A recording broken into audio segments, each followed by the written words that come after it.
سامي سادات وایي زما لپاره د ژوند تر ټولو د خوشحالۍ جالبه او غوره ورځ وه. که مو پوسټ یو ځل شیر کړو دښمن به مو مایوسه کړی وي. نن مې تعبیر په حقیقت بدل شو. نن سهار وختي چې کله له خوبه پاڅېدم تلیفون ته مې یو څو زنګونه راغلي وه. موبایل مې کله چې راوچت کړ سمدستي بیا پرې زنګ راغی. نمبر د افغانستان څخه و. اوکې مې کړ. د جوړ تازه نه وروسته مې ترې وغوښتل وبخئ څوک یاست؟ ځواب یې راکړ د افغانستان منتخب دفاع وزیر یعقوب یم. ریکارډ مې شروع کړ. ځواب مې ورکړ وزیر صاحب جوړ په خیر.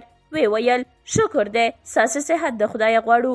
د جوړ تازه نه وروسته یې راته وویل ډېر په تمنا مې زنګ در وهلی او ګران افغانستان ته درته د راتګ بلنه درکوم. راشئ او په ګډه د افغانستان په آبادۍ کې راسره برخه واخلئ. پر تاسې د بیت المال پیسې مصرف شوي باید حق یې ادا کړئ. تاسې ته افغانستان ضرورت لري. راشئ خپل هیواد ته او ستاسې هر قسمه ضمانت درکوم. د مخکې به په توپیر سره په څو چنده ستاسې زیات احترام او قدر وي. هیڅوک به تاسې ته په کږو سترګو او بد نیت ونه ګوري. هیله کوم هیواد ته راستانه شئ. تاسې ته د هوایي ځواک په پیاوړتیا او سمبالښت کې د حد نه زیات ضرورت لرو. افغانستان مو ګډ کور دی او په شریکه به یې راپورته کوو.